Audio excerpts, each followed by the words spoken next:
So David has over 35 years of experience in the hospitality industry, and he served as an executive committee member in 21 positions at 15 hotels across 5 international brands. Progressing his career from operational front lines to executive boardroom, he's proven to enhance employee, guest, as well as ownership experience. David is an active board member of local organization and works as a strategic partner to all stakeholders. David is from IU Hospitality Consulting, and he'll be sharing his insights on the situation in the United States. David, I'll pass it on to you. Okay, well, good morning or good day, good evening to everybody in the world there. And thanks for joining. It's a pleasure to be here. So the screen is up. So I'd like to take you through a few slides with the USA market. And obviously there's 3 other speakers. So at the end of those, we'll go to the second slide. I'll look forward to answering any questions about some of the data along the way. But just go through a few current trends and impact to this region of the world. As an industry leader, I focus on 3 things, and I think most people do, and that's employee associate engagement, what our guests are saying, and financial success. Those are things that, whether you're an operator, an owner, or a lender, that the priorities and what has been impacted the most, because each one of these 3 facets has been impacted, no matter which hotel or industry that you're in some way, shape, or form. Since COVID began, we had to make hard decisions to close many hotels temporarily, and what has led to many permanent closings across our region. I'm talking to you today from the New York region, and we're still fighting the battle with many restrictions that I'm going to go through. Some of the impact that it's caused us to do, and I'm going to talk more about it, is a new commitment to clean. This is something that all hotel brands are doing, as well as small business and boutique properties. And one of the also initiatives that we try to do is to remain in close contact and being transparent with our employees, our guests, so that they know what's going on, so that we can educate them as to when we're going to look to return to business. And we can't return to business unless they're with us. Can we go to slide 3? So the road to recovery, particularly in the USA, one thing that we do know is that we can't take a negative approach to what has happened. It's obviously not in anyone's control, but we have to stay resilient. And in the face of adversity, that's exactly what it is.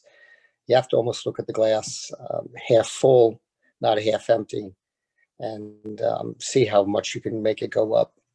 Some of the initiatives and some of the, I guess, the attitude that people have taken is, staying optimistic.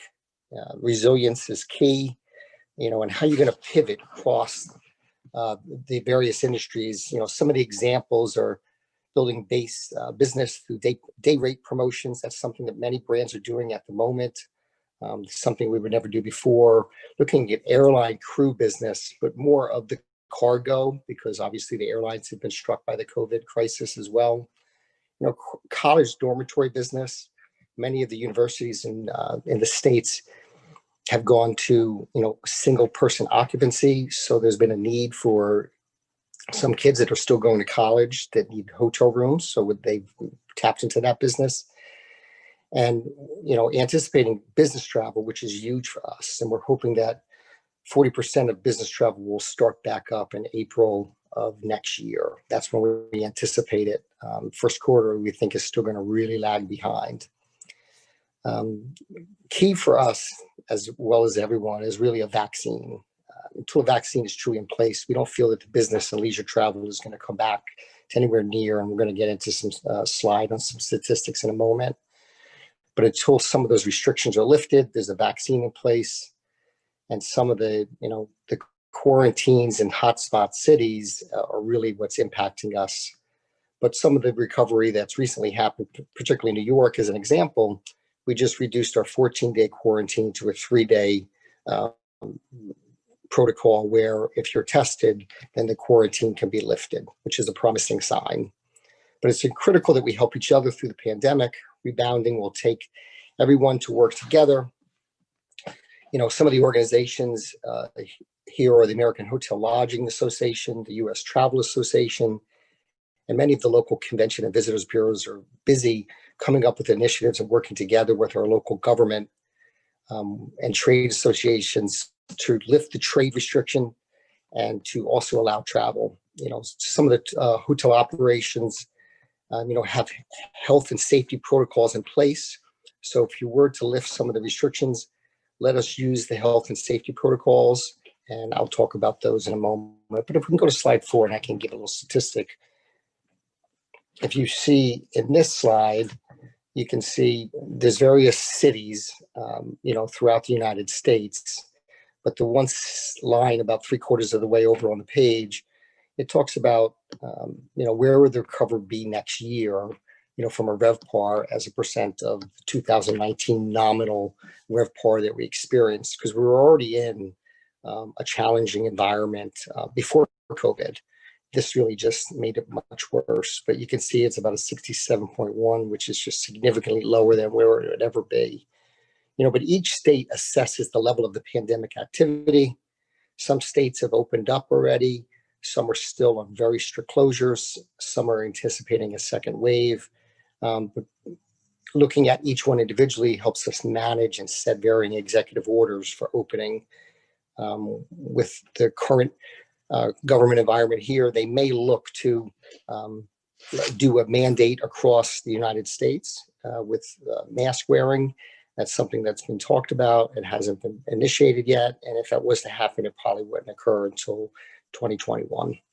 So we can go to the 5th slide. So I wanted to talk a little bit about some of the challenges, or may I say opportunities, for the hospitality over the next year.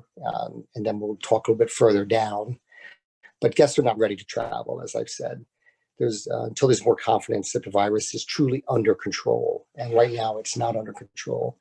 It spikes, it decreases, and then it goes up. If one person has a large gathering, they put some initiatives in place to try and control that.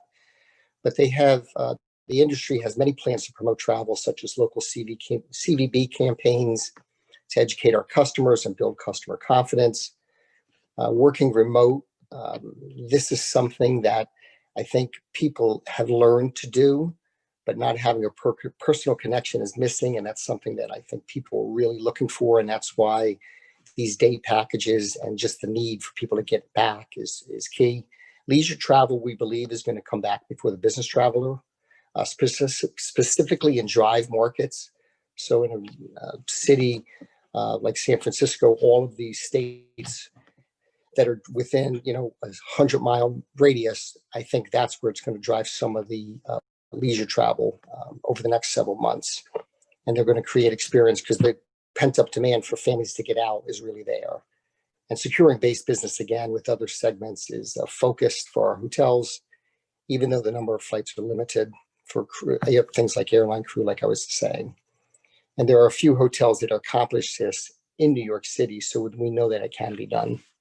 If we can go to the slide that's going to show a little trajectory as to how far out we're going to be looking at,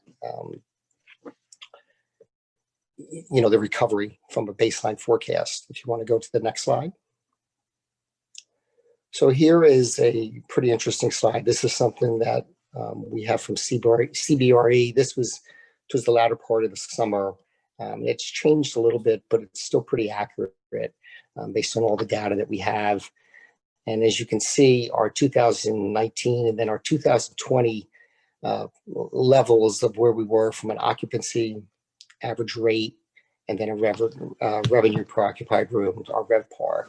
You can see it's not till about 2023 that we're going to really be looking to get back to the 2020 levels of any, back to the 2019 levels.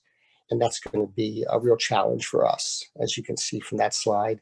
And then 2024 is when we really feel that we're going to be back on track at the levels of occupancy and that 66% nationwide, as well as our RevPAR. So we've got a ways to go. We can go to the last slide. So, how are we managing and going into a post-COVID norm, the future landscape of the tourism industry? Many properties are still closed, cautious to reopen, as we've said.